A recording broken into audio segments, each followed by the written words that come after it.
No. That might prove we have a common creator. Maybe the same guy designed all three of them animals, and that's why they have similarities. Not because they got a common ancestor. Maybe there's a common designer. Hey, did you know the lug nuts from a Chevy will screw onto a Pontiac? That proves they both evolved from a Honda 40 million years ago. That's the same logic.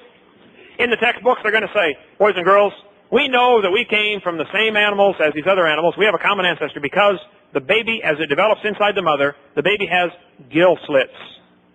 Gill slits? You ever heard that one before? Did you know that was proven wrong back in 1908?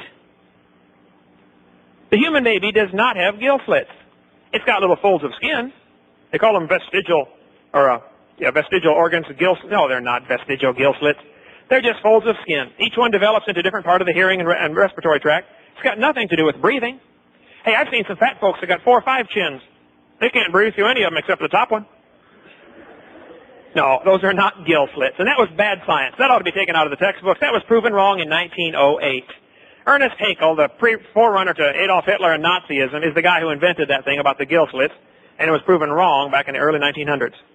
They're going to say, now, boys and girls, we've got more proof for evolution. We can see these animals change. You can see the peppered moth change from a black moth to a white moth. That's going to be in the books, I assure you. You know what happened in that experiment? In 1800, they counted the moths in England. They found out that 95% of them were white moths. Only 5% were black. Then the trees turned black as they burned the coal in the factories, and somebody counted the moths and found out that 95% of the moths were black, only 5% white. And they said, see, this is evolution, industrial melanism. This proves that white moth turned into a black moth. No. What happened was, when the tree turned black, the white moth got ate by a bird because he stuck out like a sore thumb on that black tree, and the black moths had more babies. That's all that happened. It's a change in the population, but it's not evolution. It started off a moth. It is still a moth. Some of the stuff they give for evolution is crazy. You're going to hear about Archaeopteryx, the missing link. You ever heard about Archaeopteryx? They're in Jurassic Park. How many saw the movie Jurassic Park? They say, oh yeah, dinosaurs turned into birds. Dinosaurs turned into birds? That's a little far-fetched. Oh, it's no problem. You see, you just lose a few pounds, grow a few feathers, and take off flying, man. Let's go. Flap. You can do it. There's a few differences between dinosaur and a bird. Reptiles have a 3-chambered heart. Birds have a 4-chambered heart. Very different. Their lungs are totally different. Reproductive system, very different. Bone structure, very different. No, there's a lot of differences. But they say Archaeopteryx is the missing link. Half bird, half dinosaur. You know, Archaeopteryx is strange. There's only been 6 of them found. They're only 12 inches long. It's a bird like a pigeon. But he's got claws on his wings, right by his elbow. You say, oh, see, he's got claws on his wings. That proves he used to be a dinosaur. Wait a minute. Some birds have claws, some don't. Most don't, matter of fact. Only the Howitzin, Archaeopteryx, and Hesperornis had teeth. The ostrich has claws on his wings. But that doesn't prove it used to be a dinosaur. Textbook says Archaeopteryx has teeth in his beak. That proves he used to be a dinosaur. Excuse me just a minute. Teeth in the beak does not prove it used to be a dinosaur. Some birds have teeth, most don't. Some reptiles have teeth, some don't. Some mammals have teeth, some don't. Some of your teachers have teeth, and some don't, okay? That doesn't prove a thing, all right? It's just an oddball bird. By the way, going from having teeth to not having teeth is an example of losing something, not gaining something.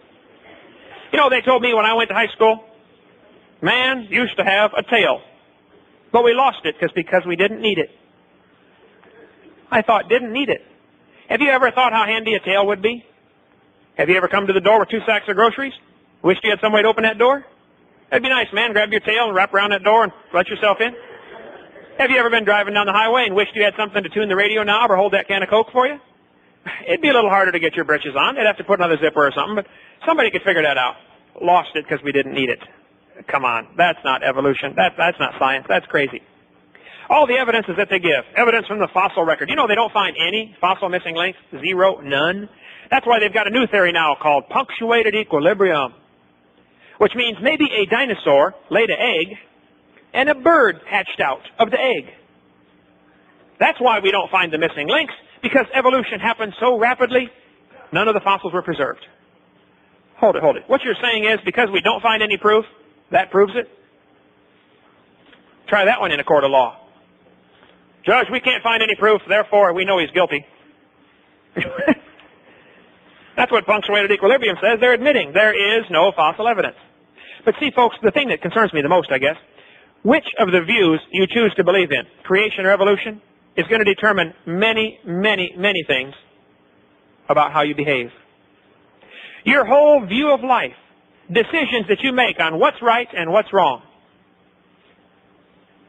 is based on whether you believe in creation or evolution. Is man just an animal? Is there nothing more to life? Is it okay to steal, rob, kill, murder? Your philosophy of life is at stake. I want to challenge you. If you're in science class, scientists ought to look at all sides and make a wise decision. And you science teachers ought to educate your students. Don't indoctrinate them. Educate them. Teach them all sides. Let them make an intelligent choice. There is ample evidence the world is not old. Dinosaurs did not live millions of years ago, and there might be some still alive.